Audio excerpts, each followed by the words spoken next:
Hello hi, నేను మీ advocate Sasikanth legal capital నుంచి. ఇవాళ మనం చాలా ఇంపార్టెంట్ టాపిక్ మాట్లాడుకుందాము. మ్యారేజ్ అయిన తర్వాత అంతా బాగుంటే వెరీ గుడ్.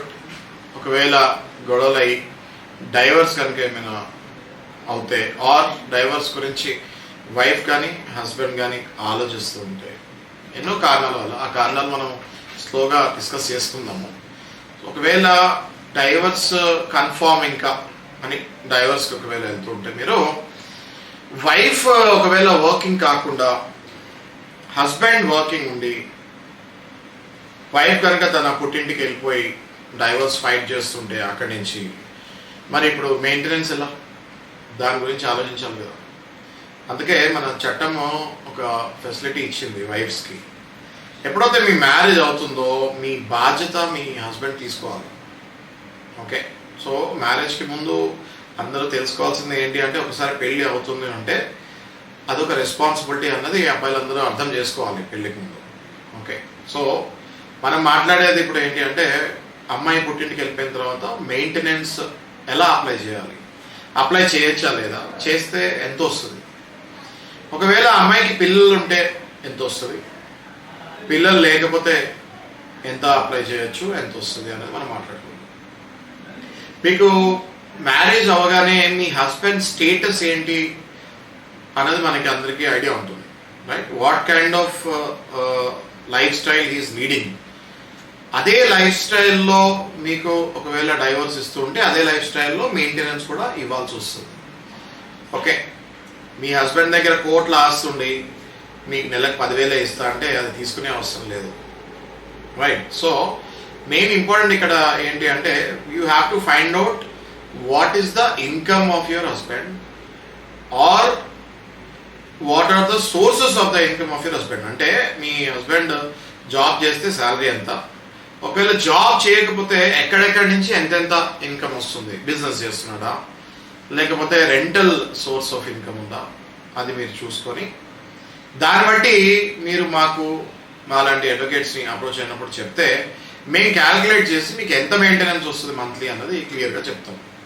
అయితే సార్ ఈ మెయింటెనెన్స్ ఇవన్నీ నిజంగానే వస్తాయా, లేకపోతే ఓన్లీ మనం కోర్ట్ అంటే ఎంతో తిరగాల్సి వస్తుంది, తిరుగుతూనే ఉండాలి లైఫ్ లాంగ్ అని చాలామంది అనుకుంటూ ఉంటారు. సో అది మీరు మైండ్ నుంచి తీసేయండి. మెయింటెనెన్స్ అన్నది మీకు చాలా ఫాస్ట్గా వస్తుంది.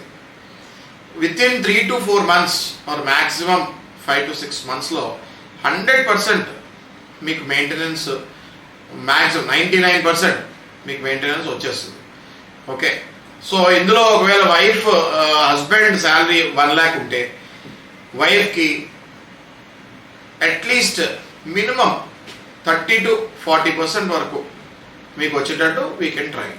ఒకవేళ మీకు పిల్లలు ఉన్నారనుకోండి 80% వరకు, అంటే మీ హస్బెండ్ శాలరీ 1 lakh ఉంటే మీకు పిల్లలు ఉంటే, ఒకవేళ 2 పిల్లలు ఉంటే 80% వరకు మీరు వెళ్ళచ్చు. ఒకవేళ ఒక్క పిల్లోడే ఉంటే 60% అంటే 60,000 వరకు మనం మెయింటెనెన్స్కి వెళ్ళచ్చు.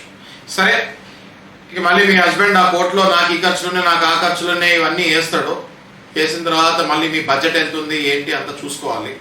చూసుకున్న తర్వాత జడ్జి గారు ఇదిగోండి ఈ ఫిగర్, ఇంత ఫిగర్ అని చెప్పి మీకు మెయింటెనెన్స్ ఇస్తాం జరుగుతుంది. నేను మీకు చెప్పింది ఏంటంటే, అప్రాక్సిమేట్గా మీరు ఎంత మెయింటెనెన్స్కి ఎలిజిబుల్ ఉంటారు అన్నది నేను మీకు క్లారిటీ ఇస్తాను. సరే సార్, మరి మా హస్బెండ్ అసలు జాబే చేయడు, మరి నాకు మెయింటెనెన్స్ ఎలా ఇస్తాడు? మీరు జాబ్ చేసినా చేయకపోయినా ఒక్కసారి పెళ్లి చేసుకున్న తర్వాత ఆ బాధ్యత హస్బెండ్ తీసుకోవాల్సి వస్తుంది. జాబ్ చేస్తున్నాడా, చేస్తే ఇవ్వాలి, చేయకపోతే ఇవ్వక్కర్లేదు అనుకుంటే ప్రతి ఒక్కరు జాబ్ మానేస్తాడు డైవర్స్ అప్లై చేసినట్టు. ఓకే, సో 100% మీ మెయింటెనెన్స్ మీకు ఇవ్వాల్సిందే. లేదు సార్, మా హస్బెండ్ జాబ్ చేయట్లేదు, బిజినెస్ చేస్తున్నాడు అంటే, బిజినెస్ చేస్తుంటే ITR returns, income tax returns చూస్తాము. ఆయనకి ఎంత వస్తుందో చూసుకొని మళ్ళీ సేమ్ ఇదే క్యాలిక్యులేషన్ పర్సంటేజ్లో 25%, 50%, 75%, 80% మీకుండే పిల్లలు బట్టి మీకుండే ఖర్చులు బట్టి మనం క్యాలిక్యులేట్ చేసి పిటిషన్లో మాకు ఇంత కావాలి అని మనం చెప్పచ్చు. ఓకే, సో చాలామంది ఏమంటారంటే, సార్ మా హస్బెండ్ నిజం చెప్పట్లేదు, మా హస్బెండ్కి ఇంత వస్తుంది కానీ నాకేమో ఇంతే వస్తుందని చూపిస్తున్నాడు. సో దానికి కూడా మీరు భయపడే అవసరం లేదు. మనం అడ్వకేట్ కమిషన్ వేసుకొని కోర్టులో మీ హస్బెండ్కి నిజంగా ఎంత ఇన్కమ్ వస్తుందో కూడా మనం ఆ డీటెయిల్స్ కూడా బయటకు తీసి మళ్ళీ దాంట్లో పర్సంటేజ్ క్యాలిక్యులేట్ చేసుకొని మీకు మీ మెయింటెనెన్స్ ఇప్పిస్తాం. మీరు అందరూ గుర్తుపెట్టుకోవాల్సింది ఏంటంటే మెయింటెనెన్స్ అనేది మీ హక్కు. మీ హక్కుని మీరు కోల్పోకండి. 100% మీ మెయింటెనెన్స్ మీకు ఇప్పిస్తాం. సార్ ఇప్పుడు మిమ్మల్ని రీచ్ అవ్వాలంటే ఎట్లా? స్క్రీన్ పైన డిస్ప్లే నెంబర్ పైన కాల్ చేయండి, లేదా మీకు కాల్ చేస్తాం కుదరట్లేదు అనుకుంటే వాట్సాప్ చేయండి లేదా మెసేజ్ చేయండి. తప్పకుండా మేమే మీకు కాల్ బ్యాక్ చేస్తాము అండ్ 100% మీకు తగిన న్యాయం చేస్తాం. చాలామంది ఇంకా ఎన్నో డౌట్స్ ఉంటాయి. మెయింటెనెన్సే కాకుండా డొమెస్టిక్ వైలెన్స్, సార్ ఇబ్బంది పెడుతున్నాడు, నాకు డైవర్స్ ఇవ్వట్లేదు, ఇంట్లోనే ఉంటున్నాడు, కొడుతున్నాడు, లేదా నాకు డబ్బులు ఇవ్వట్లేదు, నాకు నరకం చూపిస్తున్నాడు, ఇట్లాంటి చాలా కేసెస్ ఉంటాయి అమ్మాయిలకి. సో మీ కమెంట్స్ కింద కమెంట్ బాక్స్లో మీరు కమెంట్స్ పెట్టండి, సార్ నాకు ఇబ్బంది ఉంది, మరి నేను ఎలా చేయాలి అని. ప్రతి కమెంట్ నేను చదువుతాం జరుగుతుంది, ప్రతి కమెంట్కి రిప్లై ఇస్తాం కూడా జరుగుతుంది. తప్పకుండా we will give you proper service. మేము సండేస్ కూడా వీ వర్క్ 24/7 365 days మేము మీ సర్వీస్కి రెడీగా ఉంటాము. You can contact us. Thank you.